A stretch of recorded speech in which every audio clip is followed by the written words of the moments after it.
Bom dia, gente. Sejam todos bem-vindos. Estamos aqui no dia 8/5/26 para mais um encontro do nosso grupo de estudos do livro A Indução da Hipnose.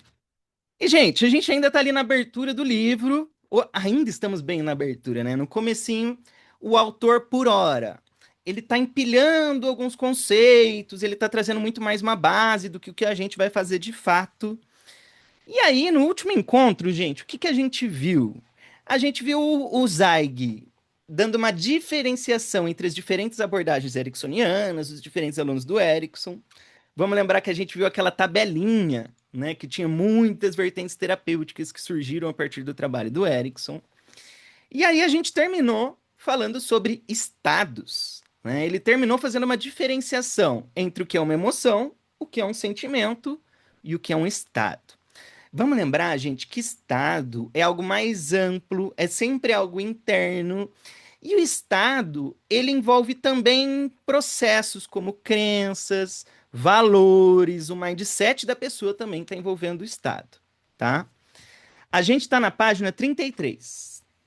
33. Então, gente, vamos lá de onde a gente parou oficialmente, né? Ele explicou pra gente o que é estados e agora ele vai começar a dar exemplos pra gente do que são os estados, né? Então, vamos lá. Então, a gente tá aqui, ó, no finzinho. Estados. Do lado esquerdo, em negrito, são os estados positivos. Do lado direito estão seus opostos, os estados problemáticos. Então, gente, vamos lá, vamos fazer uma reflexão aqui. Estar conectado é diferente de uma emoção, né? Conectado não é uma emoção. Não existe a emoção conectado. Conectado é um estado. Ser compassivo. Compassivo não é emoção. Não existe emoção compassivo. Compassivo é um estado, né? Então, estados. Claro, industrioso, agradável, construtivo, ser mente aberta, estar com a mente aberta é um estado. Justamente, ser compassivo, ser responsável, estar alerta, o estado de alerta é um estado, né? O estado de presença, o estado de focado. Só que olha que interessante, gente. Estado de focado, estado de presença, eu consigo fazer sob decisão, né? Eu consigo decidir ficar presente, eu consigo decidir estar focado. Agora, eu não consigo me sentir compassivo sozinho, porque compassivo sempre envolve algo além de mim. Né? Então é um pouco mais complexo trazer um estado de compassivo do que um estado de presença, por exemplo. O estado de presença eu consigo por meio de decisão, compassivo eu tenho que eliciar. Né? Então aqui, gente, a gente tem vários exemplos de estados diferentes. E, na verdade, o que o Erickson fazia muito bem, gente, era justamente controlar o estado dos outros. Eu acho que o processo ericksoniano é um processo que envolve estado em essência, né? E aí ele vai dar 2 páginas aqui, dando exemplos de estados pra gente. E vamos lá. Dúvida de fé. Qual a relevância desses estados para a psicoterapia? Mais frequentemente do que se encontram presos em estados de ânimo, os pacientes procuram psicoterapia porque estão presos em estados. Às vezes procuram terapia porque se sentem incomodados com os estados que encontram em familiares, amigos, colegas, e nesse caso desejam que os outros mudem de status. Os psicoterapeutas precisam de uma tecnologia para ajudar os pacientes a acessar estados adaptativos e abandonar estados desadaptativos. Normalmente, os clínicos dispõem de ferramentas limitadas para realizar essa tarefa. Portanto, aprender a praticar hipnose tem utilidade imediata. A tecnologia de indução de hipnose é uma tecnologia de alteração de estados. Uma vez que os clínicos aprendem a estabelecer estados hipnóticos, eles terão uma orientação que os ajudará a alterar outros estados. Há uma transferência de treinamento. Se alguém aprende a andar de bicicleta, será mais fácil andar de motocicleta. Gente, o que, que eles estão dizendo aqui pra gente? O Zeig aqui, ele está trazendo já uma visão ericksoniana. Porque vamos lembrar que dentro da visão ericksoniana, eu chegar e dizer assim, eu chegar para uma pessoa que está ansiosa e dizer assim, ô, relaxa aí, fica calmo. É a mesma coisa do que eu virar para alguém e dizer assim: entre em transe e relaxe, tá? Da mesma forma que eu não decido ficar calmo quando eu tô ansioso, eu não decido entrar em transe e relaxar. Então, na ericksoniana, teoricamente, gente, a gente não gosta do termo indução, porque indução é algo que eu tô colocando no outro, eu tô te induzindo a acessar o estado que eu desejo, né? Na verdade, na ericksoniana, a gente gosta do nome evocar, né? Evocar, quer trazer de dentro o estado, o processo do outro. E aí, na ericksoniana, da mesma forma que eu posso induzir, evocar um estado de transe, eu posso induzir, evocar um estado de confiança, de segurança, de capacidade, de pertencimento, ou seja lá o que for. Vamos lembrar, gente, que não é o transe que acelera a hipnose, né? O que caracteriza a hipnose, na verdade, é a gente ter esse controle, esse manejo de processos involuntários. Na hipnose, eu tenho controle da minha salivação, eu tenho controle de amnésia, eu tenho controle de anestesia, de estados como um todo, de frio, de calor. Então, teoricamente, gente, eu não preciso te induzir para fazer ter uma anestesia. Se eu sei te induzir em transe, eu sei evocar anestesia também. É isso que ele está falando. Então, se você aprendeu a fazer uma indução hipnótica simples que evoca transe, depois você consegue transferir essa habilidade para evocar qualquer outro estado, né? Isso é algo que a gente faz muito na ericksoniana, que é o que o Erickson fez o Erickson romper com aquela linha da hipnose clássica de aqui a hipnose está acontecendo, aqui não está mais, né? Para Erickson, por que que eu vou te induzir transe para fazer você se sentir seguro, sendo que eu posso fazer você se sentir seguro sem botar você em transe? No fim, os dois são uma indução, mas uma é uma indução que evoca um estado de potência ao invés de um estado de transe, né? Basicamente, essa é a ideia aqui. E aí ele faz analogia. Se você aprendeu a andar de bicicleta, é mais fácil você andar de moto depois. Então, aprenda a fazer evocações, induções de transe, que vai ficar mais fácil para você evocar qualquer outro estado que você deseja depois.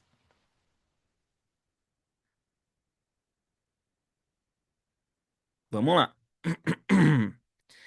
Terapeutas tradicionais acreditam que a mudança de estados é o subproduto de uma intervenção. Para entender melhor, vamos usar uma metáfora do carro, que adaptei da obra de William Glasser. As rodas dianteiras do carro representam o pensamento e o comportamento. As rodas traseiras representam a fisiologia e o estado, incluindo sensação, percepção, emoção, humor. As rodas dianteiras do carro são móveis e as traseiras são fixas, projetadas para seguir a direção definida pelas rodas dianteiras. Então ele vai dar um exemplo aqui. O carro, ele está imerso em um contexto. Na frente eu tenho o pensamento e o comportamento, que são as partes ali que estão alterando. E embaixo, nas rodas traseiras, eu tenho o estado e a fisiologia. Os terapeutas orientam os pacientes a alterar o seu pensamento e o seu comportamento, esperando que o estado e a fisiologia mudem concomitantemente.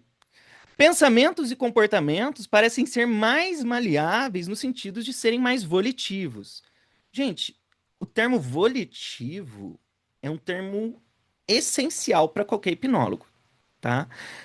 Você que está me assistindo agora, se você não conhece esse termo, anota ele, gente. Volitivo vem de volição.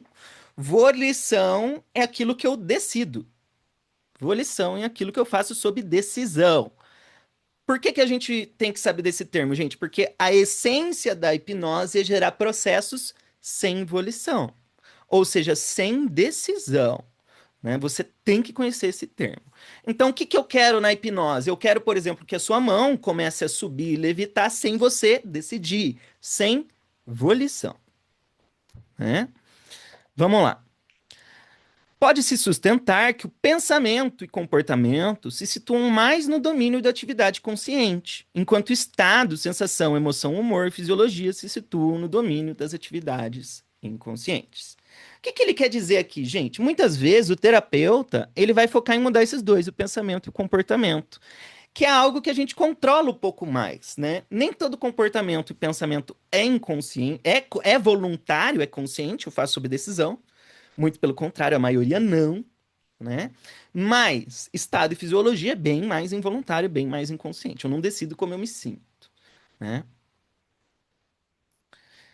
A propósito, considere que o carro opera em um contexto. Mudar o contexto altera o carro. Mudar o contexto pode ser considerado uma mudança sistêmica. Quando se aprende terapia familiar, aprende-se uma tecnologia inestimável para a mudança. E sabemos que uma sessão de terapia familiar bem-sucedido pode mudar a fisiologia, como o nível de açúcar no sangue de uma criança diabética. Gente, o que ele está dizendo aqui é o seguinte: ele está citando a mudança contextual. Por mais que ele não esteja falando de estado quando ele fala de mudança contextual tem tudo a ver com a ericksoniana também, tá? O processo ericksoniano, ele vai envolver principalmente mudança de contexto e mudança de estado, tá? E o Erickson pegou essa ideia de mudança de contexto justamente da abordagem familiar e do modelo interacional, que é aquele modelo do MRI da galera de Palo Alto, né? Mudança de contexto, gente, é interessantíssimo. Você consegue resolver coisas gigantes, enormes, alterando só o contexto em que aquilo acontece. Sem acessar causa, sem nada do tipo, gente. Vamos lá.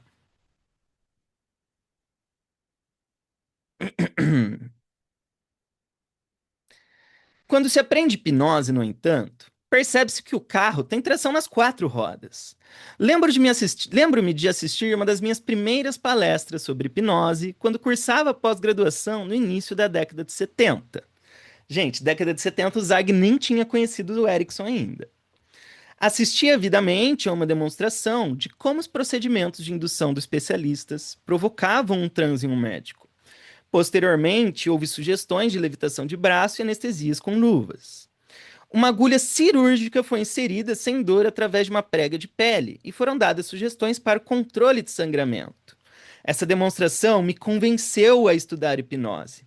O corpo docente daquele seminário tinha uma tecnologia para influenciar estados e a fisiologia que eu queria. Eles sabiam que o carro tinha tração nas quatro rodas e que era possível usar a hipnose para influenciar as rodas traseiras e dianteiras.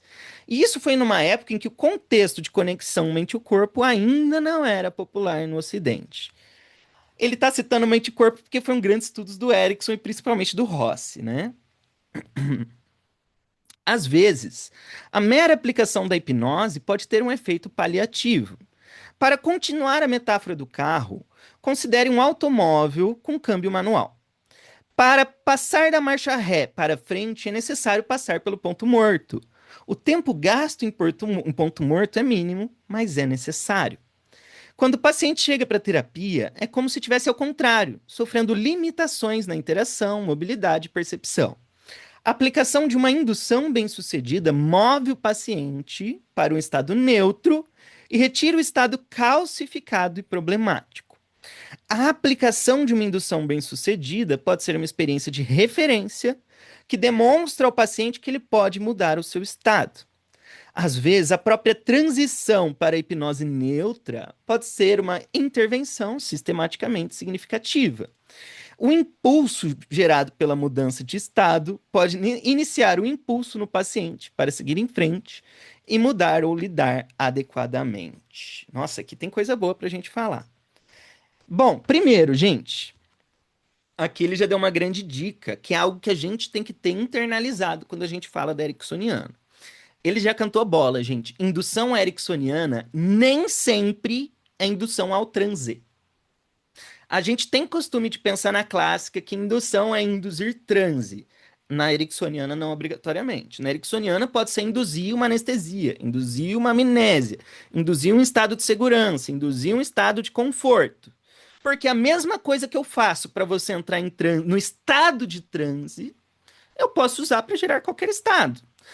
E aí, gente, eu não preciso fazer um ritual de indução que vai atravessar a sua faculdade crítica para eu dizer, eu vou contar até três, no três você vai se sentir seguro. Um, dois, três.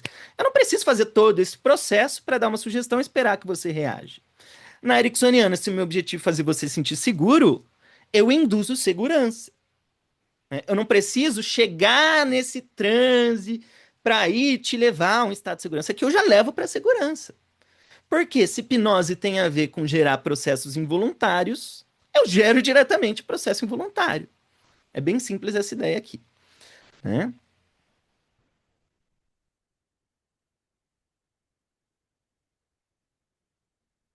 Sim, Yuri, com certeza. Com certeza. Olha lá, o Yuri. botou um comentário bom. Então, transe é uma coisa, anestesia é outra. E anestesia acontece sem transe? Sim. Na verdade, gente, todos os fenômenos hipnóticos acontecem fora da hipnose. A gente já sabe disso desde o século do século retrasado, gente. Desde 1800 e tanto a gente já sabe disso. Em 1930, isso foi mais do que comprovado, né? Comprovado cientificamente, mas a gente já sabia antes. Gente, todo mundo aqui tem amnésia no cotidiano, todo mundo aqui tem anestesia no cotidiano, todo mundo aqui troca de personalidade no cotidiano. Todo mundo aqui tem alucinação positiva e negativa no cotidiano. Você não precisa estar hipnotizado para ter os fenômenos hipnóticos, né? Vou dar alguns exemplos, gente. Vira e mexe, eu tô procurando minha chave. Cadê a chave? Cadê a chave? Quando eu vejo, tá na minha mão. Vira e mexe, minha mulher manda eu procurar alguma coisa, eu tô procurando, eu não acho. Aí ela vai lá, abre a porta do armário e tá na minha frente. Gente, o que que é isso? Alucinação negativa. Alucinação negativa. Eu não preciso ser induzido em hipnose para ter uma alucinação negativa, né? Vira e mexe, eu tô falando aqui com vocês, eu sei a palavra tá na ponta da língua, mas eu não consigo falar, não lembro da palavra. Qual que é o nome disso? Amnésia. Ninguém me induziu hipnose para ter uma amnésia, né? Todos esses fenômenos hipnóticos, gente, eles acontecem fora da hipnose o tempo todo, sem indução, sem sugestão. Clark Hull, que é o pai da hipnose científica e acadêmica, ele descobriu que a indução à hipnose, não o transe, a indução, a ritualização, a única diferença que a ritualização causa é um aumento quantitativo da resposta aos fenômenos e não qualitativo. O que que isso quer dizer? Fora da hipnose, a nível de qualidade, eu gero qualquer fenômeno. Vira e mexe, a gente perde o controle e age como a gente não quer. O que que é isso? É uma dissociação de personalidade. Vira e mexe, você briga, você perde o controle, de repente você calma e pensa assim: poxa, eu não devia ter falado isso, eu não devia ter feito isso. Eu não precisei te induzir a hipnose pra você perder o controle e trocar de personalidade ali, você já tá tendo isso, né? Bom, basicamente é isso aí. O que a gente faz na hipnose é aumentar a probabilidade desses fenômenos a nível quantitativo de acontecer por meio de sugestão. Vamos lá. A proposição central deste livro é que a hipnose é um estado. É um erro epistemológico pensar na hipnose como uma entidade em si mesma. Hipnose é uma síndrome, uma combinação de elementos definíveis. Uma quantidade considerável. Gente, o que que ele está querendo dizer aqui com síndrome?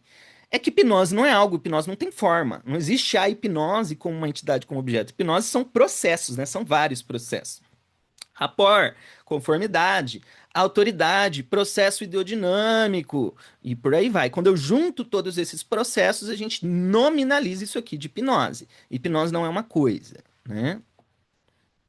Vamos lá.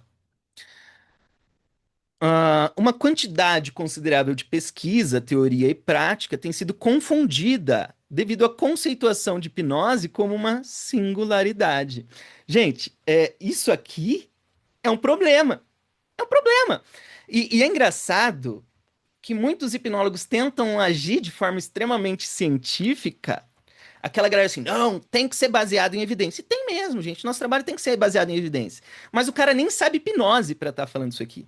Porque, gente, o meu transe de agora é diferente do meu transe daqui de 10 minutos. Ele tem características completamente diferentes. São estados diferentes. De fato, como que eu vou tornar científico um processo que é abstrato? Como que eu conto amor? Como que eu conto felicidade? Eu não conto amor e felicidade. Só que olha que maluco, a galera tá querendo tornar científico uma comparação entre o amor da minha família e o amor com a minha parceira. É óbvio que eu não vou encontrar, que vai ser difícil encontrar elementos em comum e cientificizar o acesso a isso aqui. É óbvio. Aí, se eu for estudar cientificamente hipnose, eu vou ter que tornar uma indução algo totalmente replicável, sempre igual, um script, e esperar que dê resultados diferentes. Mas não vai dar resultado diferente. Se eu dou uma sugestão de amnésia para você, no seu cérebro vai ser completamente diferente de uma sugestão de alucinação, que é completamente diferente de uma sugestão de movimento do motor. Se eu fizer uma indução com você de choque, seu corpo vai, seu cérebro vai ter respostas completamente de uma indução de relaxamento, que são processos completamente diferentes de uma indução de fixação do olhar, né? Então, de fato, gente, o transe pela ciência não existe mesmo. Só que é mais difícil existir ainda quando eu estou comparando coisas diferentes, né?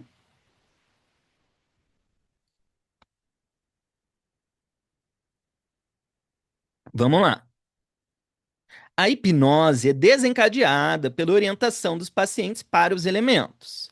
Além disso, compreender a natureza elementar da hipnose impulsionará o clínico a compreender melhor a natureza dos problemas e soluções e como facilitar o processo de mudança. Há uma consideração adicional. Existem alguns estados que podem ser acessados de forma independente. Por exemplo, a oração ou a meditação podem ser alcançadas sem um guia. A auto-hipnose pode ser alcançada sem um hipnotizador, o que dificulta a distinção entre auto-hipnose e estados semelhantes, como meditação, imaginação ativa, treinamento autógeno, relaxamento, atenção plena. Alguns estados são mais dependentes de relacionamentos do que os outros, como, por exemplo, estar conectado, ser humilde, ser honesto. A hipnose, como definida neste livro, é um estado que deve ocorrer em um relacionamento interpessoal. Vamos lá. Isso aqui que o Zag está falando, gente, ele não explicou por quê, mas isso é importante aqui pra gente. Se eu viro para você e digo assim, relaxe, você não decide muito. Você não decide muito relaxar.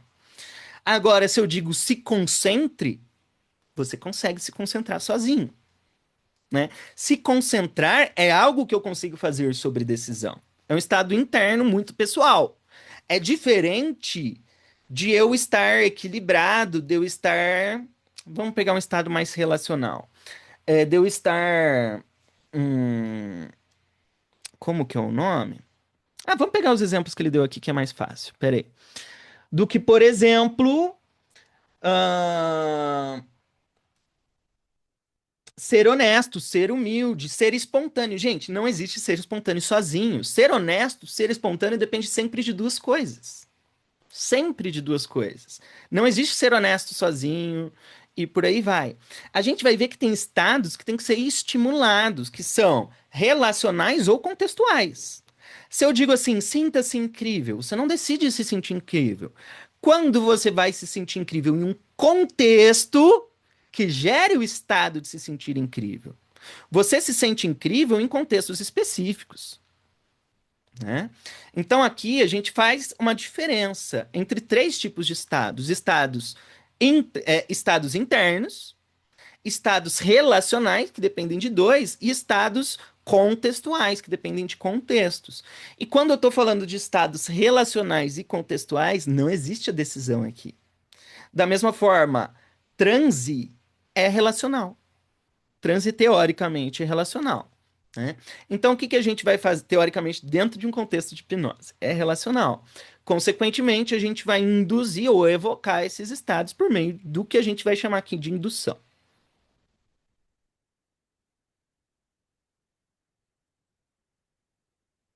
Os estados eram importantes no trabalho do Dr. Erickson. Como identifiquei, era difícil distinguir quando o Dr. Erickson estava ensinando, quando conduzia psicoterapia e quando oferecia hipnose. Havia semelhanças estruturais entre os três domínios que dificultavam sua separação. Quando ele oferecia terapia, ensino e hipnose, ele estava provocando estados. Ao contrário de professores típicos que fornecem informações, o Dr. Erickson ensinou a influenciar estados. É isso, né, gente? O Erickson, ele geralmente ele não dava uma explicação muito informativa pra gente, né? Quando perguntavam algo pro Erickson, ele era indireto para evocar experiências e evocar estados de dentro do aluno. Como mencionei, quando visitei o Dr. Erickson antes de me mudar para Phoenix, fiquei hospedado em sua casa de hóspedes. No armário do quarto da casa de hóspedes havia uma caixa de fitas cassetes antigas de suas palestras proferidas na década de 50 e 60. Quando perguntei sobre as fitas, ele concordou que eu poderia ouvi-las e depois transferi-las para fitas cassetes para melhor armazenamento. O público do Dr. Erickson naqueles anos era composto principalmente por médicos. Havia poucos psicoterapeutas, porque essa profissão estava em seus primórdios. Uma das palestras foi um discurso sobre hipnose que me deixou perplexo. Contei ao Dr. Erickson, contei ao Dr. Erickson e disse que sua apresentação se assemelhava a uma longa indução. Ele concordou com a minha afirmação, dizendo que nunca ouvia suas palestras antigas. Disse que não ensinava conteúdo, mas que falava para motivar. Eu fiquei perplexo com a resposta dele e levei um tempo para processá-la. Todos os meus professores de ensino fundamental após graduação queriam que eu aprendesse conteúdo. Então era assustador que o Dr. Erickson evitasse especificamente ensinar conteúdo. Gradualmente eu entendi o seu raciocínio. Ele era um especialista em eliciar estados. Ele ensinava eliciando estados flexíveis. O conteúdo sempre poderia ser aprendido em um livro.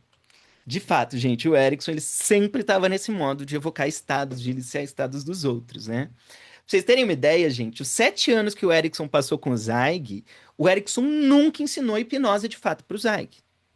O Erickson nunca deu uma aula de como fazer uma indução para o Zweig. E para vocês terem uma ideia, o Erickson indicava os próprios clientes para o Zweig, mesmo sem nunca ter ensinado hipnose. Né? Por quê? Porque o Erickson ele tinha confiança que ele ensinou o Zweig a acessar estados de flexibilidade, de potência que facilitariam ele aplicar aquilo que ele já sabe. Né? Então a orientação do Erickson era sim uma orientação de estados.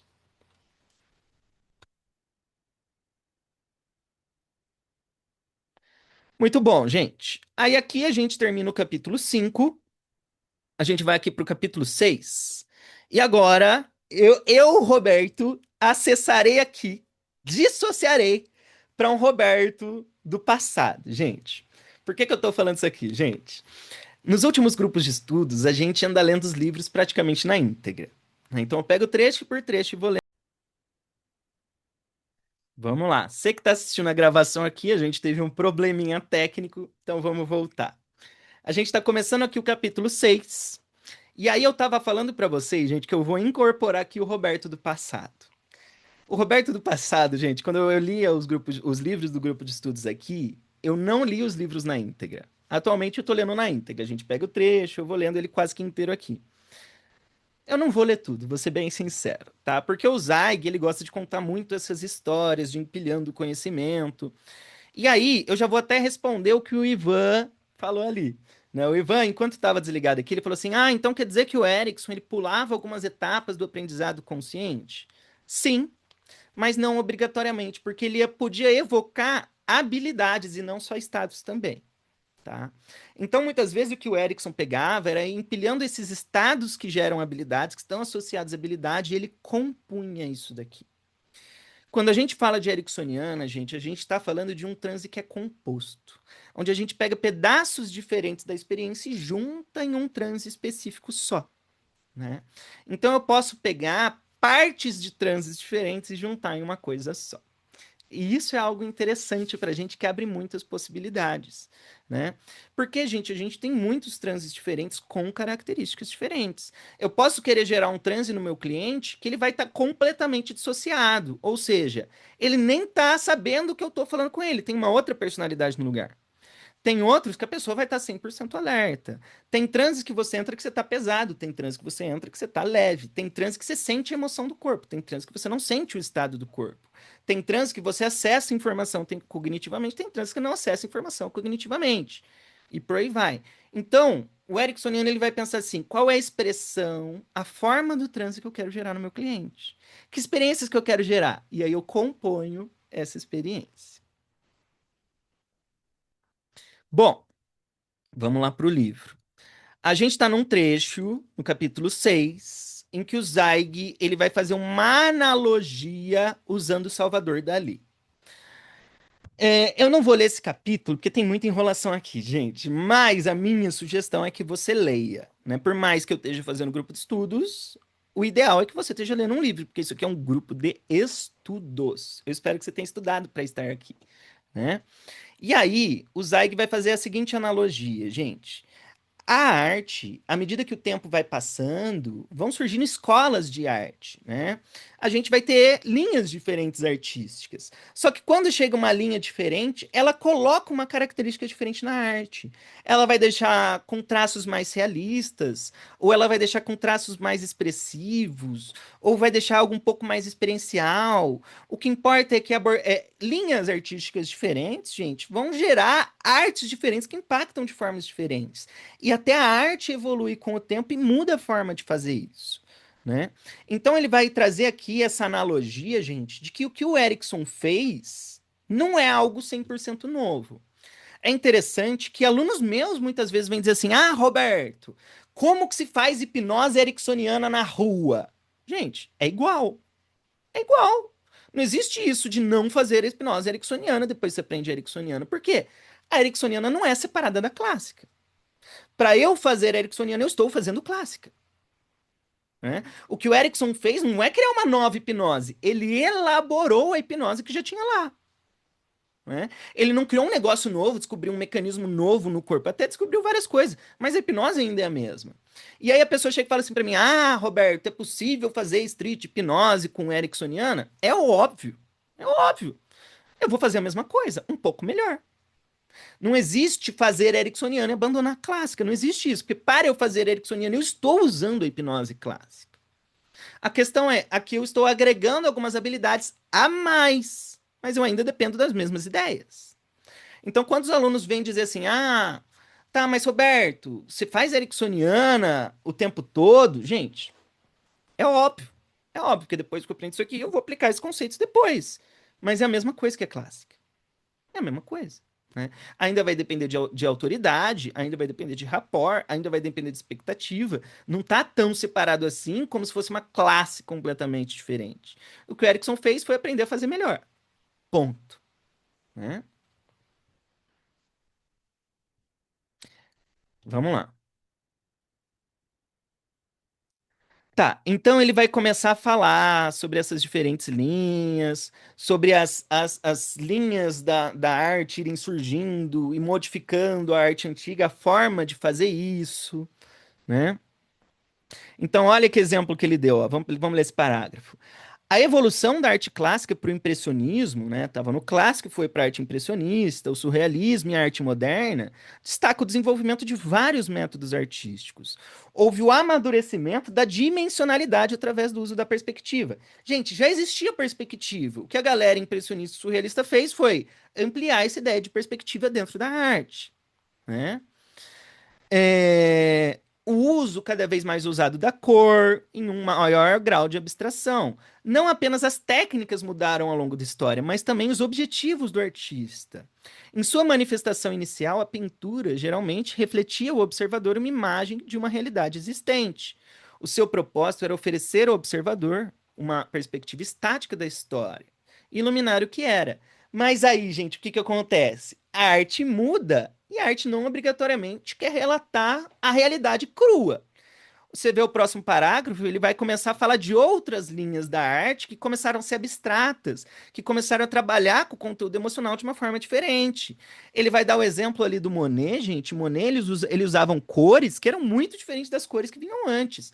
A própria forma do Monet bater o pincel na tela era diferente, mas ele ainda era um pintor. Ele ainda era um pintor, né?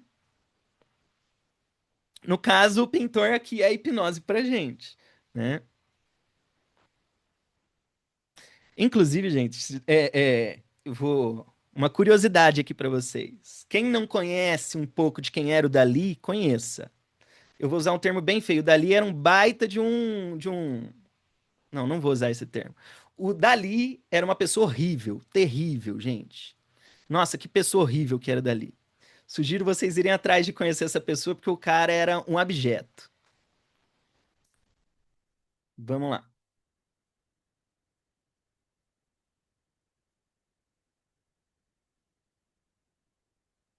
Pra vocês terem uma ideia, gente, o Dali, ele chegou a dizer que ele tinha é, sonhos sexuais com Hitler sendo uma mulher, que o Hitler era uma pessoa incrível.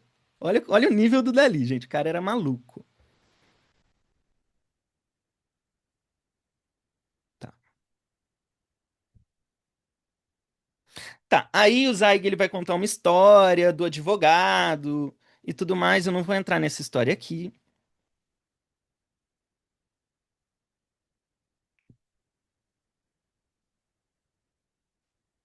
Tá, vamos lá. Bom, vou pular esse capítulo inteiro, gente. Sugiro vocês leem depois, porque no fim é só analogia que ele vai fazer aqui. Agora a gente vai entrar no capítulo 7 e eu vou pedir para vocês, gente, terem um pouco de paciência. tá? Porque é o seguinte, esse capítulo 7, o autor ele vai falar da hipnose tradicional. Ele vai falar da hipnose tradicional, vamos chamar aqui de hipnose clássica, porque ele vai usar essa base da clássica para construir elementos ericksonianos depois. Então ele vai falar de coisa muito básica, principalmente para vocês que estão aqui, né? Eu sei que a maioria que está aqui, teoricamente, é uma galera já mais avançada, então assim, paciência, gente. Hoje é um encontro que a gente vai falar de coisas básicas aqui. Vamos lá. Então, vamos falar sobre o modelo tradicional de hipnose. As diferenças entre as abordagens tradicionais da hipnoterapia e as da escola ericksoniana centram-se no locus da mudança.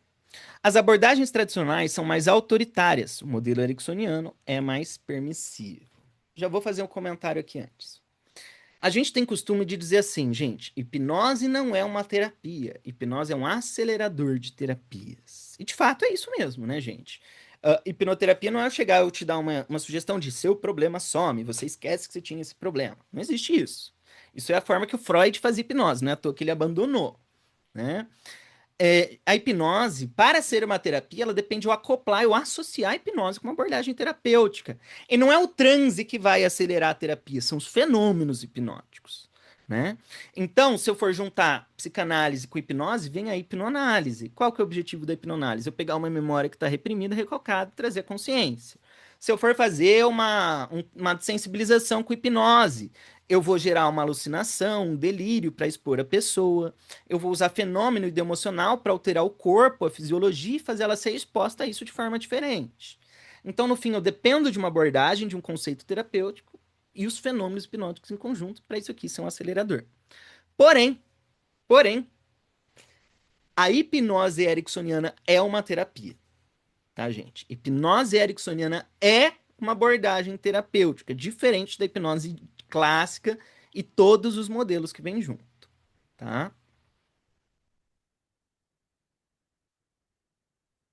Vamos lá. O método ericksoniano pode ser considerado uma abordagem de dentro para fora, com a mudança provocada e estimulada de dentro para fora do paciente. A direção da hipnose tradicional, por outro lado, procede de fora para dentro. É isso que eu falei hoje já, gente. Na hipnose clássica, a gente quer induzir, a gente quer colocar uma ideia dentro da cabeça do outro, né? O outro passivo e sugestão entrando. Na ericksoniana é o oposto. O mecanismo ericksoniano é um mecanismo de eliciação, de evocação. Ou seja, a gente está mobilizando o que está dentro e a partir da mobilização do que está dentro, isso vem para fora. Então, de dentro para fora ao invés de fora para dentro.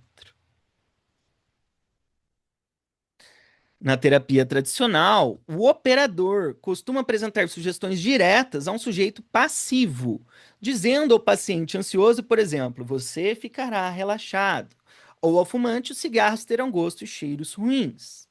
A hipnose tradicional tem o seu lugar na terapia. Sugestões autoritárias às vezes funcionam, na maioria das vezes, porém, sugestão direta não é o suficiente. É aí que a abordagem ericksoniana pode ser eficaz. Gente, vou fazer uma analogia que vocês estão cansados de ver eu fazendo, mas eu acho importante. Deixa eu abrir de novo essa tela aqui. Vamos olhar só para esse parágrafo aqui. O que ele está querendo dizer aqui, ó? Com sugestões diretas, às vezes funcionam. Na maioria das vezes, sugestões diretas não é o suficiente. O que ele quer dizer com isso? Se eu chegar agora para você e disser, se anestesie, gera uma anestesia de luva na sua mão aí, você consegue? Se eu virar agora para você e disser, tem uma amnésia do seu nome, esqueça o seu nome, você decide esquecer o seu nome? Não. Gente, a gente tem as escalas de sugestionabilidade hipnótica e a gente sabe que a gente tem aquele gráfico, né? Onde uma pequena parcela das pessoas não é hipnotizável, uma pequena parcela das pessoas é altamente hipnotizável e a maioria é médio. Ou seja, uma bela parcela da população não vai gerar vários fenômenos. Uma bela parcela da população não consegue relaxar por sugestão. Uma bela parcela das pessoas não consegue entrar em transe por sugestão. Uma bela parcela das pessoas não vai gerar anestesia. A gente sabe disso de forma quantitativa. Então, o que acontece? A hipnose ericksoniana, na verdade, é algo que vai ajudar a gente a conseguir hipnotizar uma maior parcela das pessoas. Enquanto tem aquelas pessoas que eu não consigo gerar anestesia por uma falta de habilidade dessa pessoa de gerar uma anestesia em si mesma, onde eu digo, se anestesie, ela não vai conseguir. Na ericksoniana, a gente tem processos de trazer de dentro experiências de anestesia que ela já tem no cotidiano dela. Né? Então, o processo ericksoniano, ele é um processo que, na verdade, vai só aumentar a nossa probabilidade de sucesso. Não é que é lento, não, pode ser até mais rápido. Mas aqui eu vou conseguir lidar até mesmo com aqueles que geralmente eu não conseguiria. Isaías. E, Roberto, me ocorreu algo aqui em relação à hipnose ericksoniana, isso é uma abordagem. Uhum. Quando o Conselho Federal de Psicologia, em 2000, já colocou ela à disposição do psicólogo, Sim. será que o Conselho já pensava como uma abordagem ou apenas como uma ferramenta? Muito, muito bom. Ah, difícil dizer isso. Eu não sei explicar. Pois Vamos é, isso entender. que me ocorreu agora. É interessante isso. Eu acredito que ela tenha colocado como apenas uma ferramenta que o psicólogo poderia usar, e não É, como uma abordagem. no E quem conselho, tá. diferente do que muitos falam, o conselho ele diz que a hipnose é uma ferramenta como um acessório para o psicólogo. Então, teoricamente, segundo o conselho de psicologia, a hipnose não deve ser usada de forma exclusiva, né? Ela vai ser algo que o psicólogo ele vai aplicar dentro do processo terapêutico pontualmente, onde existe a necessidade. Inclusive, isso é algo importante, né? Porque os hipnólogos pensam que tudo vai se resolver com a hipnose. E não obrigatoriamente, muita coisa a gente resolve sem hipnose fácil. O Erickson mesmo usava hipnose em 20% dos casos, um a cada cinco, né? É, e então eu não sei dizer explicitamente, Isaías. O que a gente pode dizer é que o conselho ele é explícito com relação a assim como a hipnose ericksoniana, que tem embasamento científico. Né? Então, gente, a única abordagem e uso da hipnose que o conselho cita explicitamente é a ericksoniana. Tá? Por quê? Porque naquela época era algo que estava sendo estudado de forma mais séria. Né? De forma mais séria. Então, acho que é só isso que eu posso Então, dizer. só para complementar, então, Roberto, o meu raciocínio. Como a gente está aprendendo já a abordagem ericksoniana e praticamente é algo que já vai ficar em nós, né? Como Uhum. até uma coisa automática, eu Isso. acredito que quem é o psicólogo e age na clínica Uhum. já vai realmente, vamos dizer, se comportar feito ericksoniano, com Sim. abordagem ericksoniana. Sim. E já pegando essa abordagem, poxa, vai ser uma coisa muito, muito boa para o profissional. Eu Sim. acredito. E é assim que eu realmente eu já me percebo agindo. Sim, que legal, Isaías. Eu vejo justamente dessa forma. E a questão é, depois que você aprende hipnose, gente, ericksoniana não tem volta. Porque no fim, o que que o Erickson estava fazendo quando ele não estava usando hipnose formalizadamente? Ele estava usando a hipnose, mas a nível de conceito. Ele estava aplicando hipnose, mas sem formalizar. Então, o tempo todo ele estava hipnotizando, mas sem hipnotizar ao mesmo tempo, né? Justamente isso. Vamos lá. Antes de examinar um modelo ericksoniano de hipnose, vamos considerar a estrutura a partir da qual ele se desenvolveu, o modelo tradicional de hipnose. O que se segue é uma versão condensada do modelo tradicional. Gente, condensado é resumido. Para mais informações, para explicações, veja Kruger, Weitzenhofer, Spiegel. Para uma crítica de algumas das minhas perspectivas, veja Weitzenhofer. Olha que interessante. Alguns de vocês vão ler isso daqui e já vão começar assim: não, mas o Zeig tá errado. O Zeig já começou falando que isso aqui é uma condensação e que ele mesmo tem críticas. Ele tá postando a fonte das críticas aqui até. Então é o seguinte, gente: é um resumo. O que eu vou falar e você pode discordar. Vamos olhar essa tabela aqui. Deixa eu abrir ela separadamente aqui pra gente. Bora lá. Bora lá. Então, na hipnose tradicional. Peraí, deixa eu só mudar um pouco a tela aqui, gente.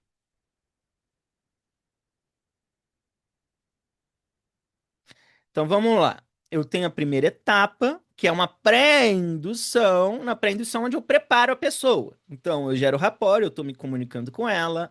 Eu vou fazer o diagnóstico, que é o que eu vou trabalhar com a pessoa. Eu vou falar sobre os mitos, né? Vou desfazer os mitos da hipnose, isso vai acontecer no pré-talk. E eu vou fazer uma verificação da suscetibilidade hipnótica do sujeito. Na clássica, geralmente, a gente vai fazer usando pseudos, né? Bom, fiz toda a preparação, aí a gente vai para a indução. Dentro da indução, na clássica, geralmente a gente vai usar técnicas de relaxamento ou técnicas de fascinação. É óbvio que tem suas devidas variações ali, né?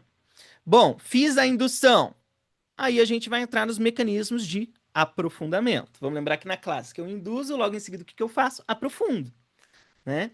E esse aprofundamento na clássica vai envolver o quê, gente? O uso de sugestões diretas, né? Então você continua relaxando, relaxa cada vez mais. Isso é um aprofundamento. O uso de uma escala. O que que é o uso de uma escala? Eu vou contar de 5 até 1. Cada número que eu conto, você relaxa cada vez mais, né? Contagem. Imaginação guiada e fantasia, né? Pedir para a pessoa se engajar numa imaginação que vai fazer ela relaxar, descer uma escada e por aí vai. Técnicas não verbais, pegar na cabeça da pessoa, mexer a cabeça da pessoa e por aí vai. Testes para fenômenos hipnóticos. Isso aqui tá mais para escala, para o uso das escalas para treinar a pessoa e testar ela, né? Aprofundei a pessoa. O que que a gente faz? Sugestões positivas, sugestões negativas, né? Sugestões diretas ou sugestões de estado, sugestões de fenômenos, né? Então, tratamento de hipnótico com hipnose vai envolver basicamente isso daqui, né? Das sugestões em geral. E aí, por último, você termina, né? Você faz a pessoa voltar ao controle, à imersão, né? Estabelecer o rapport consciente com a consciência da pessoa, estabelecer conjuntos conscientes, eles vão explicar isso aqui depois, ratificação do transe. Na clássica não usa tanto a ratificação do transe, na ericksoniana usa até mais. O que que é a ratificação do transe, gente? É você fazer a pessoa olhar para trás e perceber que ela entrou no transe, né? Reforçar a ideia de que ela esteve em transe antes, para potencializar o efeito do que foi feito, né? E por último, fortalecimento do ego, sugestões pós-hipnóticas, processos do tipo, né? São processos de reforço. A gente vai ler aqui, gente, agora, a visão do Zweig sobre isso daqui, e ele vai falar sobre os mitos da hipnose, sobre essas coisas bem básicas. Eu sei que vocês já dominam, mas é importante para o que vai vir depois. Então, vamos investir um tempo dentro disso daqui. Deixa eu só ver o que, que falaram ali no chat que eu não vi. Ah lá, o Paulo falou aquilo que você, Roberto, fala que Erickson era Erickson o tempo todo. De fato, né, gente? O Erickson, ele estava o tempo todo nesse mecanismo de evocar processo do outro, evocar estados. Ele podia estar falando com quem fosse. Essa comunicação do Erickson era experiencial, né? Ele estava focado em dar uma experiência ao invés de transmitir informações a nível cognitivo. Então vamos lá, gente. Modelo tradicional de hipnose. O modelo tradicional de hipnose consiste em 5 estágios, conduzidos sequencialmente, cada um com objetivos e operações distintas entre hipnotizador e sujeito. Então, primeiro, período de pré-indução. Período de pré-indução consiste em 4 operações que geralmente são efetuadas em ordem linear: estabelecer rapport, diagnosticar problema, dissipar mitos sobre a hipnose e diagnosticar a hipnotizabilidade. Então, primeiro, estabelecimento do rapport. Os terapeutas costumam estabelecer e construir rapport na fase inicial de métodos hipnóticos e não hipnóticos. Este procedimento é especialmente crucial para o tratamento hipnótico bem-sucedido, porque os pacientes geralmente trazem consigo uma série de conceitos errôneos e suspeitas prevalecentes sobre a hipnose. Além disso, experimentar um tratamento hipnótico pela primeira vez pode gerar ansiedade no cliente. E é um evento memorável. O paciente nunca esquecerá que passou por um tratamento hipnótico. O relacionamento. Eu discordo disso. Eu discordo disso. Vamos lá. Eu quero dar o meu argumento aqui. Eu recebo muito cliente que já foi hipnotizado, que já passou por tratamentos terapêuticos. E vários deles têm dúvidas se foram hipnotizados ou não. Por quê, gente? Porque a maioria dos hipnólogos mal usam hipnose na hora da terapia. A maioria mal usa hipnose. A maioria vai fazer uma regressão, um relaxamento progressivo e regressão. Só que o tempo todo eu relaxo, o tempo todo eu faço regressão. Eu não preciso de hipnose para nenhum nem outro, né? É diferente de uma sessão de hipnoterapia em que eu estou usando de forma extensiva o uso dos fenômenos, né? Então eu deixo aqui uma reflexão para você. Você que é hipnólogo, qual foi a última vez que você usou uma amnésia na sua sessão de terapia? Qual foi a última vez que você usou uma dissociação de personalidade? Você trocou a personalidade do seu cliente na terapia? Qual foi a última vez que você usou um delírio, uma alucinação de fato na sua sessão de hipnoterapia? Qual foi a última vez que você usou uma distorção da percepção de tempo? Uma anestesia de fato ou algo do tipo? Né? Gente, relaxamento não caracteriza obrigatoriamente a sensação de eu estar hipnotizado. Né? Então, sim, muitas pessoas que passam por tratamentos dos mais convencionais da hipnose que a gente tem vão sair da hipnose sem a sensação de ter sido hipnotizado. É diferente de eu ter a experiência da minha mão subindo e eu querendo que ela não suba e ela subindo mesmo assim. Isso a gente faz na hipnose ericksoniana o tempo todo. Né? Pode entrar, Paulo. É interessante essa sua observação. Eu fiquei refletindo, né, até no mais recente, agora que eu fiz o atendimento, que eu fiz uma linha do tempo, Hum, e no processo, e aí realmente, né, mais assim, existia um fenômeno hipnótico, estava existindo muito por conta da questão dela tá, concentrada e da relaxada. fisiologia, de Uhum, perceber a fisiologia, né? sim. Mas eu achei interessante, por exemplo, que ela se viu no quarto com 16 anos, né? Ela estava sobre a imagem. Depois eu convidei ela para, depois que eu fiz a posição 2, Hum, resolveu já na posição 2. Eu nem precisei ótimo. acessar recurso, porque a posição 2 já foi recurso ali Sim. total, assim, muito legal. E dessa vez Sensacional. eu usei melhor a posição 2. Agora eu entendi Ótimo. exatamente como que é usar a posição 2, né? Porque eu não tinha ainda ficava meio confuso na hora, assim, né? Sim. De como olhar, né, tal. Aí foi Uhum. super legal e ela resolveu ali. Aí depois eu convidei ela para descer na cena. E aí? E aí foi muito legal, porque aí acho que ali rolou fenômenos hipnóticos reais, Ótimo. de Ótimo. alucinação, por exemplo, né? Uhum. Uhum. De ela tá ali, de verdade. Ela saiu ela dissociou e associou ali, na cena, Uhum. Ela teve a 100%. experiência de viver a cena de novo. É, e depois eu tive a confirmação disso, até arrepiei agora. Eu tive Que a legal. confirmação disso aí, porque ela falou assim: Paulo, foi incrível, porque eu estava dentro do meu quarto e eu lembrei de detalhes que eu não lembrava Uhum. mais do meu quarto, de coisas Uhum. pequenas que tinha ali no meu quarto, né? Então a Uhum. construção de memória foi maravilhosa, entendeu? Ótimo. Que Foi legal, muito que legal. legal. Aí Isso que você tá. a Hum. minha dúvida é justamente essa, né? Será que aí rolou hipnose mesmo, Rolou. né? Rolou, rolou. Na verdade, até no Uhum, processo regressivo que a galera padrão faz da regressão por emoção, tem hipnose ali. Mas, uhum, gente, não obrigatoriamente a pessoa tem a experiência de se sentir hipnotizada. Tá? uhum, Na uhum, hipnose, vamos entender, gente, que o mecanismo da hipnose é a expectativa. Se a pessoa não percebeu fenômenos de involuntariedade, talvez ela não se classifique como hipnotizada. Tá? E aí, o que o Paulo fez nesse caso é importantíssimo e é algo que os clássicos muitas vezes esquecem. É algo que o Zweig colocou como clássico, mas a maioria dos clássicos no Brasil esquecem por estarem presos ao modelo de Elman. Em outros modelos eles fazem, que é o que a gente chama de ratificar o transe. O que é ratificar o transe? É fazer a pessoa perceber que ela de fato foi hipnotizada e teve o transe. Né? Que é isso que o Paulo fez, terminar o processo, fazer ela olhar para trás e notar esses fenômenos de involuntariedade. Porque é o seguinte, você faz uma regressão, a pessoa acessou a memória, relaxou, tá, mas e daí? Não é uma grande experiência hipnótica. Né? Agora, eu vou dar um exemplo. Eu fiz uma sessão ontem, terminei a sessão, perguntei, e aí, como que foi dessa vez você entrar em transe? Ela, não sei, Roberto, eu sei que foi mais interessante do que a outra, mas eu não lembro muito do que você falou. Eu não lembro muito do que você falou. Daí eu falei assim, caramba, você não lembra o que eu falei? Então, de fato, você foi hipnotizada. Dela, olha, é verdade, que incrível, nossa, não sei o que ela... Aquilo tem certeza. Aquilo tem certeza. Né? Então, o que a gente quer, na verdade, gente, ao fazer hipnose ericksoniana, na verdade, a gente está construindo e fazendo um mecanismo de biofeedback. Então, eu vou dar um exemplo.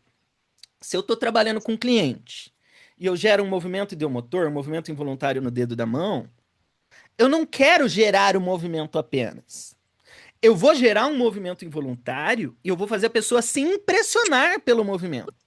Porque o movimento por si só não é grande coisa. Eu quero dizer, eu vou fazer um movimento, eu vou fazer olhar para o movimento e vou dizer assim: olha que incrível. O seu dedo está se mexendo sozinho. É o seu inconsciente mexendo o seu dedo. Eu não quero só gerar um movimento do dedo. Tá? O que eu quero durante uma hipnose é dizer assim: um, dois, três. No três você vai se sentir incrível. Um, dois, três, sinta-se incrível. Eu não quero só gerar a sensação de segurança. Quando eu gerar essa de incrível, eu vou gerar esse incrível, vou fazer a pessoa sentir o incrível, vou dizer assim: olha que legal. Eu pedi para você se sentir incrível, você se sentiu incrível. Fora da hipnose, você não conseguiria se sentir incrível se eu pedisse para você se sentir incrível. Meus parabéns, você está reagindo bem à hipnose.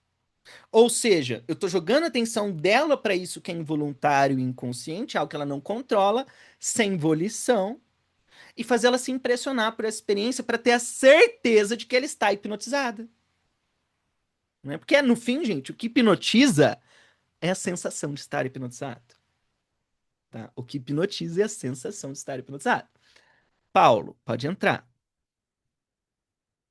Só para finalizar, essa coisa da validação é muito legal, né? Então eu faço ali com ela um acompanhamento leve por WhatsApp, né? Porque eu estou Uhum. fazendo acompanhamento terapêutico com ela. Boa. Então, depois dessa sessão, ela já mudou muita coisa. Uhum. Ela já conseguiu fazer 2 vídeos de Instagram que ela estava enrolando pra caramba, com Ótimo. vergonha, com medo, e tinha tudo a ver com Com o essa tópico. pessoa de 16 anos que ela foi, que não podia ser ela mesma, que Que era incrível. cheio de obrigações que ela odiava fazer, né? Uhum. E que a gente ressignificou, fez o reframe ali dessa história toda. E ela já está completamente diferente, assim, eu já percebo pelo próprio Instagram, pelas mensagens que ela me mandou pedindo outras coisas, né? Então aí Uhum. você já vai validando o Que processo, incrível. né? Que Que incrível. é Muito muito bom, legal. Paulo. Muito bom mesmo. Vamos lá. O relacionamento hipnótico é poderoso e íntimo, e um forte vínculo de rapport facilita a regressão adaptativa. O operador deve trabalhar diligentemente para estabelecer rapport e demonstrar empatia genuína e consideração positiva pelos pacientes, convencendo-os do interesse do clínico em seu relacionamento, sentimento, pensamentos e ações. Gente, antes da gente seguir, vamos aproveitar que alguns de vocês ainda estão aí, vamos tirar o fotão. Hora do fotão, gente, pra gente não perder alguns que eu sei que vão sair daqui a pouco. Vocês têm aí um minutinho. Hora do fotão, gente.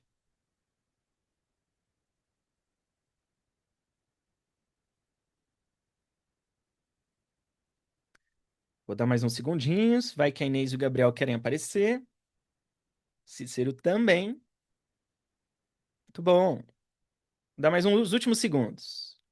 O Gabriel sempre aparece nesses lugares, Gabriel. Mas pelo menos você tá aqui, muito bom. Vamos lá, gente, deixa eu organizar minha tela e vamos tirar o fotão. Galera, olhando lá para a webcam, vou tirar mais um, aguenta aí. O Ivan mexeu no nariz bem na hora. Mais uma vez, olhando lá na webcam. Muito bom, gente. Muito bom. Vamos voltar lá, então. Vamos voltar lá.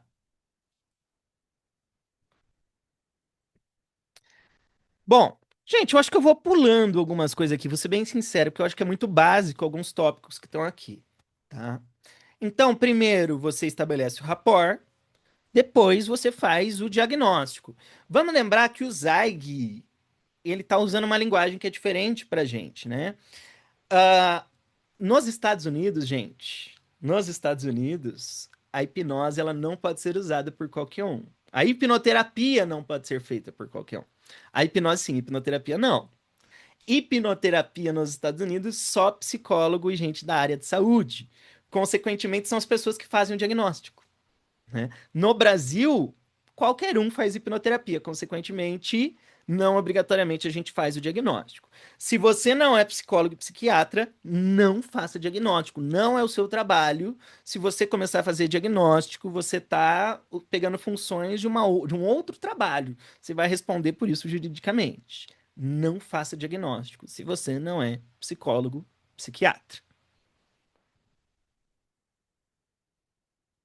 Tá, a gente pode dizer que a gente faz um diagnóstico porque a gente quer entender o problema do outro. Então, vamos substituir esse tópico pela nossa anamnese. Então, a gente vai fazer a anamnese com o cliente. Bom, aí a gente vai dissipar os mitos, né? Quando a gente dissipa os mitos, a gente vai facilitar a pessoa a ser hipnotizada. Isso aqui é o pré-talk. E aí, olha que interessante. Ao identificar mitos e fornecer informações precisas, o operador tradicional fomenta expectativas realistas. Ele cria expectativa, né, quando faz o pré-talk. O profissional ericksoniano, no entanto, pode às vezes fazer uso terapêutico de percepções equivocadas do paciente. Gente, o que quer dizer fazer uso terapêutico das percepções equivocadas do paciente? Na hipnose ericksoniana, a gente entende que a gente monta um transe com características que a gente deseja, a gente compõe essa experiência. Se alguém acredita que ao entrar em transe ela vai perder o controle, na hipnose clássica, o clássico vai dizer assim: não, você está o tempo todo no controle, é você que se hipnotiza. Na ericksoniana, não obrigatoriamente. Se a pessoa tem expectativa de que ela vai perder o controle e isso é interessante para o processo terapêutico, o ericksoniano vai se utilizar, ele vai dizer: é isso mesmo. Dentro da hipnose, o seu inconsciente vai assumir o controle e você vai dormir, ou você vai ficar em outro lugar, ou você vai assistir o seu inconsciente no controle.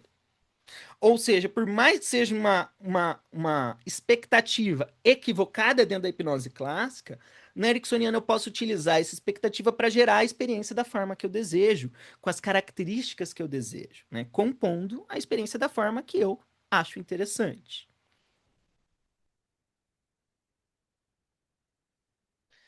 Em Spiegel Spiegel, vai ter 10 mitos comuns sobre hipnose que foram identificados. Gente, agora ele vai falar sobre os mitos mais famosos, né? Eu não vou ficar lendo esses mitos. Vamos ler só inicialmente aqui. Hipnose é sono? Não, é parecido com sono. Hipnose é projetada no paciente pelo operador? Na ericksoniana, vem de dentro. Somente pessoas fracas ou doentes são hipnotizáveis? Não, muito pelo contrário. A hipnose só ocorre quando o médico decide usá-la? Hum. Na clássica, sim. Na clássica, eu preciso de um ritual de indução para você ser hipnotizado. Na ericksoniana, não. Na ericksoniana, você entra em transe naturalmente no cotidiano. Então, na clássica, marketing não é hipnose. Na clássica, vendas não é hipnose. Propaganda não é hipnose. Na ericksoniana, sim. A remoção de sintomas significa um novo sintoma? Não. Não obrigatoriamente. Hipnose é perigosa? Talvez sim, talvez seja. A hipnose é terapia? Não, não é terapia. Um hipnotizador deve ser carismático, único ou estranho? Não, muito pelo contrário. As mulheres são mais hipnotizáveis que os homens? Não. Mas, gente, olha que interessante, a gente sabe numericamente que homem hipnotiza melhor mulher e que mulher hipnotiza melhor homem. Pessoas do mesmo sexo vão ter uma taxa menor de resposta à hipnose. A hipnose é um fenômeno psicológico superficial? Não, não é superficial.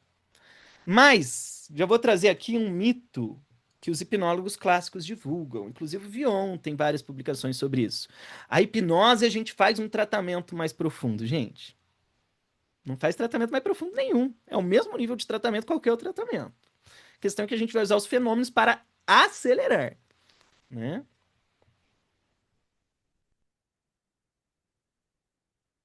Com base em Spiegel e Spiegel, e incorporando adicionalmente observações de Kruger e Ápico, listarei 16 mitos de pacientes sobre hipnose. Todos têm a ver com perda ou aprimoramento irreal do autocontrole. Da perspectiva tradicional, desmificar a hipnose significa informar abertamente ao paciente que hipnose é um autocontrole aprimorado, geralmente implicando um controle inconsciente aprimorado, como, por exemplo, a usar a hipnose para alterar o fluxo sanguíneo superficial. No entanto, mesmo que o operador desmistifique a modificação irreal do autocontrole, a perda do controle consciente é uma faceta central na aplicação dos métodos tradicionais. E aqui a gente vai falar do principal mito da hipnose, que os hipnólogos não sabem que é que é mentira. E aí eu vou falar para vocês, hipnólogo mente. Mente para influenciar o outro ou mente porque não sabe? Eu acho que esse é o principal mito da hipnose, né? Na hipnose você não perde o controle. Mentira. A essência da hipnose é perder o controle, gente. A essência da hipnose é perda de controle. Se eu quero colar minha mão, quando eu tento soltar minha mão e não consigo, eu perdi o controle. Se você diz para esquecer o meu nome, eu esqueço, eu perdi o controle. Gente, a essência da hipnose é perder o controle. A essência da hipnose é a gente gerar processos sem controle. É a minha mão começar a subir, eu tentar segurar e minha mão continuar subindo. Isso é o núcleo do funcionamento da hipnose. Na hipnose eu estou dizendo relaxe e você relaxa. Você não decide relaxar. Você não decide ter amnésia. O núcleo do funcionamento da hipnose é perder de controle em essência. Hipnólogo clássico mente. Só que aí o Zag trouxe uma dica aqui pra gente. E essa daqui, gente, é a formulação que eu uso com os meus clientes. Porque aí chega hipnólogo e diz assim: "Não, Roberto, mas por que que eu vou falar isso pro meu cliente?" Gente, tem forma de falar isso. Eu simplesmente digo assim: "Olha, quando você tá depressivo e ansioso, não adianta eu virar pra você e dizer fique calmo ou sinta-se bem. Você não decide ficar calmo ou se sentir bem. Dentro da hipnose, sim. Se você decide se sentir bem, dispara a sensação de se sentir bem. Então, hipnose tem a ver com você ganhar controle daquilo que você não controla.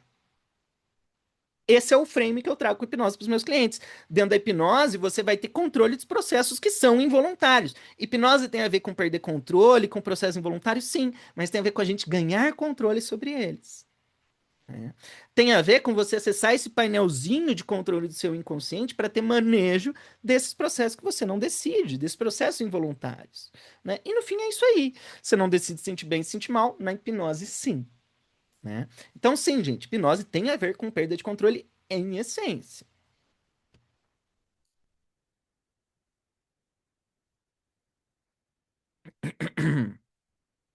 Seguindo.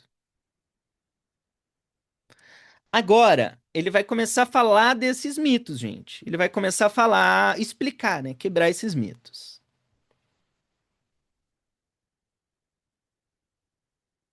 Então, vamos só ler ali. Eu não vou ler, quer dizer, eu não vou ver a descrição, mas vamos ler eles. O hipnotizador pode forçar o paciente a fazer algo que ele normalmente não faria. Sim e não. Ele não vai fazer nada que o mate ou que faça mal para ele, mas ele sim pode fazer o que ele não faria. E aí, gente, eu já vou trazer uma discussão aqui que é interessante também. Uma das bases do funcionamento da hipnose é conformidade. Uma das coisas mais acadêmicas que a gente tem da hipnose é a psicologia social. A psicologia social estudou muito hipnose. E, mesmo sem hipnose, você faz coisas que você não quer. Gente, mesmo fora da hipnose, você age de uma forma que você não quer. Você entra em conformidade com grupos o tempo todo. O tempo todo, tá? Você, quando chega e entra numa igreja, você muda o seu comportamento só de entrar na igreja. Você que é aluno que está aqui agora, involuntariamente você acessa o comportamento de um aluno. Eu não preciso virar para você e dizer assim, olha, fique quieto, não enche o saco, não fique interrompendo a aula com coisa que não tem a ver. Involuntariamente você já acessa esse papel, né? E em tempo todo a gente está nisso, gente. Quem quiser aprender um pouco mais, eu sugiro aprender um pouco sobre conformidade social, em específico sobre os estudos do Solomon Asch. Gente, eu não vou nem citar aqui o, o Milgram, né? As experiências do Milgram. Eu não preciso falar da prisão de Stanford, nem de nada disso. A gente sabe que você, não vou nem citar você, que pessoas matariam os outros por seguir ordem, mesmo sem querer matar o outro. A gente tem isso quantificado, a gente sabe que se você fosse um soldado nazista, você agiria como soldado nazista. O experimento Milgram comprovou isso daqui. Né? Então, assim, eu não preciso de hipnose para fazer você agir como você não quer. Só que isso que faz você agir como você não quer, que é a conformidade, é núcleo da hipnose, tá? Rose, pode entrar. Quer falar algo, Rose? Eu? É, tá. Tá tudo certo. Vamos lá. Inclusive, ele vai citar aqui a psicologia social. Ah lá, ele cita o próprio experimento Milgram. Gente, se você vê os resultados do experimento Milgram, é um absurdo. É um absurdo. É uma loucura isso aqui. Por autoridade e ordem, a gente faz coisas que a gente não quer. Um paciente pode se perder na hipnose e não sair do transe? Não. A pessoa estará dormindo inconsciente durante a hipnose? Não. Ela pode ter experiência de algo parecido com sono de fato, gente. De fato. Pessoas no transe profundo vão ter experiência de estar dormindo. A hipnose é uma bala mágica? Não, realmente não é uma solução mágica. Quem fala que é, pode estar até cometendo crime. Você não pode mentir durante a hipnose? É óbvio que pode mentir durante a hipnose. É óbvio.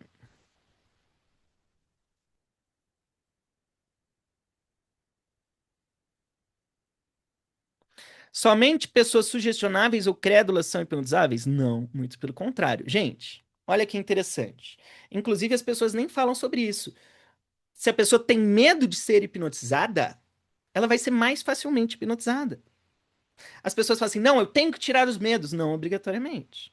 Porque pensa assim: se eu tenho medo que você me hipnotize porque eu vou perder o controle para você, eu tenho expectativa de que se eu for hipnotizado, eu vou perder o controle. Consequentemente, eu vou reagir se você me hipnotizar. Ter medo é ter expectativa de. É diferente de eu acreditar que eu não perderei controle. A pessoa que tem medo tem expectativa. Na verdade, ela tem mais expectativa de reagir ao ser hipnotizada. Então, pessoa com medo vai sim ser até mais facilmente hipnotizada muitas vezes. Nem sempre. Nem sempre é óbvio, né? Mas pode ser mais fácil. Ivan. Só para complementar aí, muitas vezes se a pessoa tem esse medo, ao invés de eu trabalhar falando, tirando o medo dela, falando assim, não, isso não vai acontecer, você não vai perder o controle, vale mais a pena eu trabalhar a segurança, É isso. deixar ela segura, ao invés de tirar o medo de que ela vai perder o controle, né? Concordo com você. Na verdade, eu trabalho dessa forma, Ivan. Eu, pessoalmente, eu trabalho dessa forma. Porque, pra mim, gerar esse processo de perda de controle faz todo sentido. Por quê? Porque eu gosto de trabalhar com meu cliente associado, gente. Gente, você tem casos difíceis, é melhor, às vezes, trocar a personalidade do cliente e trabalhar com ele incorporado. Se a consciência não acessa alguns conteúdos porque é perturbador demais para a consciência, eu troco sua personalidade e falo com uma outra parte do seu eu que acessa aquilo lá. Né? Isso é a graça de usar o fenômeno hipnótico para acelerar a terapia. Vamos lá. Hipnose enfraquece a mente? Não. Pelo contrário.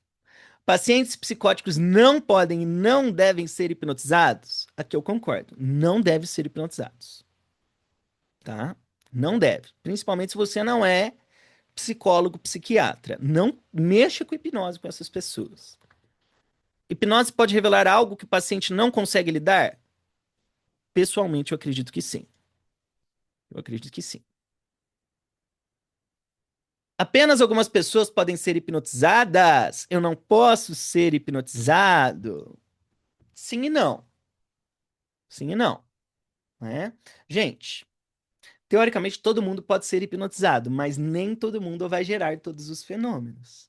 Tá? O que que isso quer dizer? Nem todo mundo vai conseguir gerar anestesia. E a gente sabe isso numericamente. Mas teoricamente todo mundo é hipnotizado. Edson, Bom pode... dia. Bom dia. É uma dúvida aqui sobre essa questão de não hipnotizar alguns perfis de pacientes.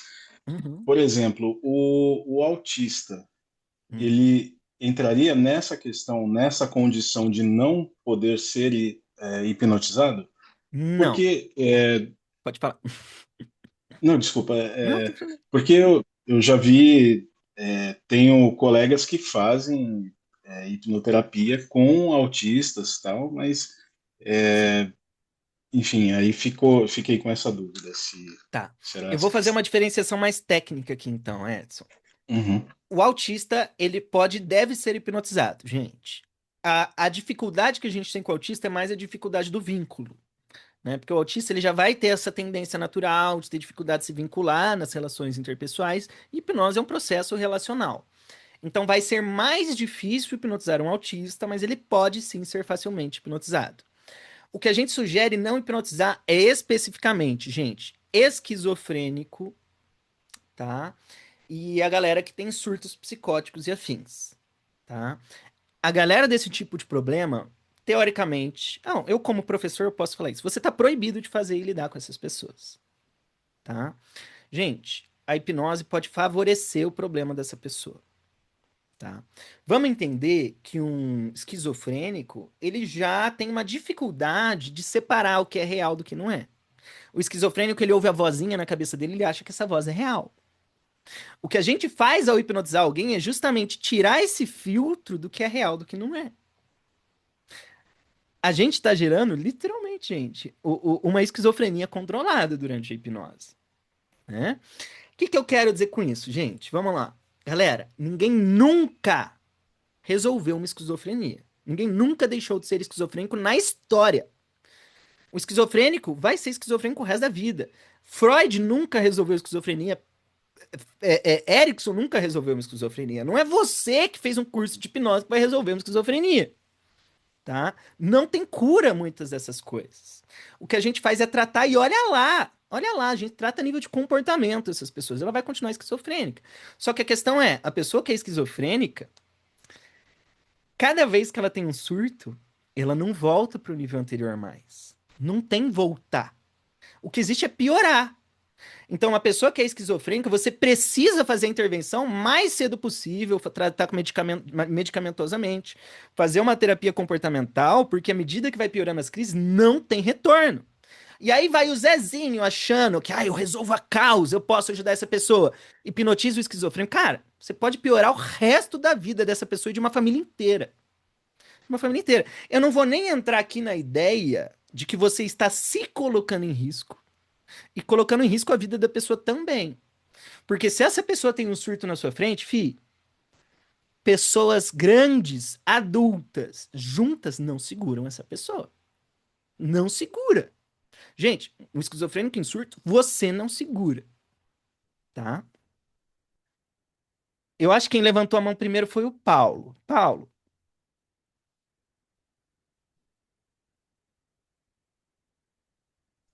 Ô, Roberto, oi. eu estava aqui pensando o seguinte, né? Se você, por exemplo, você tem um cliente novo, né? Uhum, Seria legal um dia, talvez na mentoria, só por isso aqui para deixar uma pulga atrás da orelha, sim. a gente trabalhar quais são os elementos principais para a gente reconhecer a esquizofrenia, porque muitas vezes você vai Uhum, atender um cliente que ele está ainda leve uhum, ou quase inexistente, mas ele já tem esquizofrenia e você não sabe. sim, sim. Aí É você vai lá importante, e tem faz uma indícios disso. hipnose, né? Você faz uma hipnose e aí Uhum. faz o que você falou. Você abre o processo, né? E piora. Sim. Eu já vou cantar a bola aqui. A gente vai fazer isso, Paulo. Mas assim, como o nosso trabalho não é identificar e diagnosticar, o que a gente vai fazer é só perguntar. Teoricamente, só perguntar se ela tem diagnóstico ou se ela já teve surto psicótico, tá? E aí a gente vai depender da pessoa falar a verdade pra gente. O que a gente tem que saber reconhecer é reconhecer alguém em surto e reconhecer alguém em estado de mania. A gente tem que saber reconhecer alguém em surto e em mania. Isso a gente tem que saber. Isaías.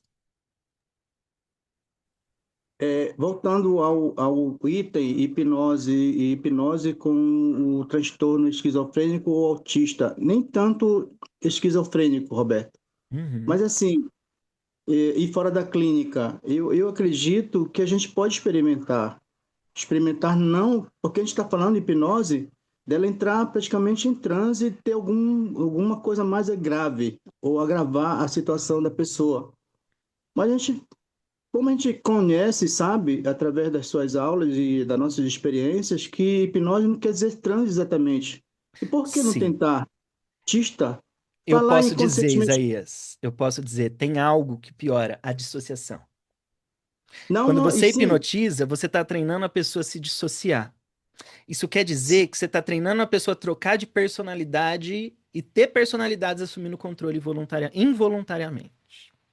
mas assim, Roberto, eu tava pensando assim, por exemplo, num autista, dependendo do Uhum. nível também do autista, falar, colocar em experiência os movimentos dos motores. Ah, Ou então, o autista você vai que vai. O autista vai que pois vai, é, hipnotiza então, mesmo. aí no caso não precisa colocar ele em transe, não precisa colocar Não, nada que realmente vai agravar a situação, mas não. experimentar para ver como é que funciona, até mesmo com um esquizofrênico, Com com outros que esquizofrênico têm eu outro. discordo, Isaías. Por mais que não É, tenha o transe, você está forçando dissociação. tá. E vamos Então, pensar que o problema dele é um problema de dissociação. Porque é o uhum, seguinte, o esquizofrênico ele não vai saber que é você que deu a sugestão muitas vezes. O problema é, se você começa a treinar ele a gerar processos dissociados, ele vai começar a gerar mais processos dissociados. vou nem E o mexer nesse problema dele é caso aí. justamente que ele está dissociado do que está acontecendo. Então, voltando ao autista como um experimento, né, eu acredito que dê para fazer, né? Com E certeza. E assim é como, ótimo. assim como também, por exemplo, como crianças já, crianças quase adolescentes, né? Que funciona muito bem. Sim, Então é algo que eu estou ressaltando aqui para a gente observar isso bem com sim. carinho. O esquizofrênico, você tem que evitar. Gente, e eu tô falando isso aqui porque a gente tem número, a gente tem dado disso, tá?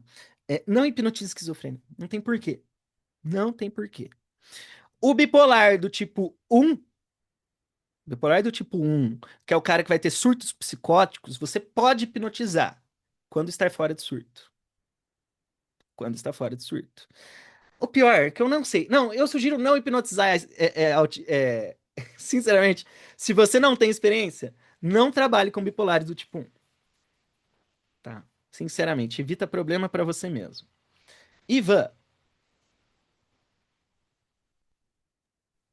Na verdade, eu ia trazer exatamente esse tópico do bipolar. Se o que que você acha sobre, por exemplo, usar movimentos ideomotores, processos inconscientes no caso do bipolar. Mas já até trouxe. vamos falar mais então. Gente, tem dois tipos de bipolaridade: tipo 1, tipo 2. Uma pessoa tem surtos psicóticos, outra não. Né? Os dois vão ter como base o estado de mania. Você tem que conhecer a mania, porque a pessoa em mania você não vai conseguir atender. Dificilmente você vai ter sucesso atendendo alguém que está em mania. Mas, se a pessoa tem surtos, sinceramente, eu já evitaria um pouquinho mais. Se a pessoa teve um outro surto, até vai. Mas se a pessoa tem uma frequência de ter um surto, que é um bipolar que não foi tratado rápido, sinceramente, eu evitaria. Sinceramente, eu evitaria. Tá? E Isso se eu aqui, fosse Roberto, vocês. uma coisa que eu estava pensando é porque eu tenho encontrado uma galerinha assim ultimamente. Uhum. No caso do toque, eu estava pensando que para trabalhar com pessoas que têm toque, eu acho muito legal usar amnésia. O que que você acha? Ai, sensacional, sensacional. Eu usaria amnésia. Eu usaria amnésia. Nossa, amnésia para quem tem esses tipos de involuntariedade assim, fica muito legal. Muito legal mesmo, Ivan. Gente, se dá para automatizar coisas novas, né? Isso que é legal. Cria uma outra personalidade que cria um novo comportamento em cima. Tem muita possibilidade interessante para toque, efetivamente. O Paulo falou, e o border? O border você pode trabalhar fácil, porque borderline é transtorno de personalidade, não é transtorno de humor, né? Então, por ser transtorno de personalidade, a gente pode sim ajudar essa pessoa facilmente. É óbvio, a gente não resolve borderline. Transtorno de personalidade, a gente não espera que a gente resolva, porque é um processo longo, demorado, mas a gente melhora a vida de um border, efetivamente. Bom, é isso, gente. É isso. Vamos parar por aqui hoje. A gente até passou do nosso horário. A gente parou aqui na página 54. E, gente, avisos paroquiais. Avisos paroquiais. Terça-feira, a gente tem o grupo da mentoria em grupo. Vai ter o encontro normal. Quarta-feira, grupo de estudos terapia não convencional. Sexta que vem, mais um encontro desse daqui. Gente, eu tô com o meu curso de hipnose clássica marcado. Tá? Eu vou estar ensinando o modelo sociocognitivo, sociocomportamental da hipnose, que é um modelo moderno e atualizado da hipnose clássica. Então, assim, quem ainda não sabe hipnose, esse é o curso para você, tá? E quem sabe o modelo clássico, mas está preso no modelo de Hellman e quer se atualizar, esse curso vai valer a pena. Você vai aprender uma nova forma clássica de olhar a hipnose, né? Uma atualização da sua forma de entender e de fazer hipnose. E é isso aí, gente. Espero que vocês tenham gostado. Um grande abraço aí para vocês, gente. Bom resto de sexta, bom fim de semana e tchau, tchau.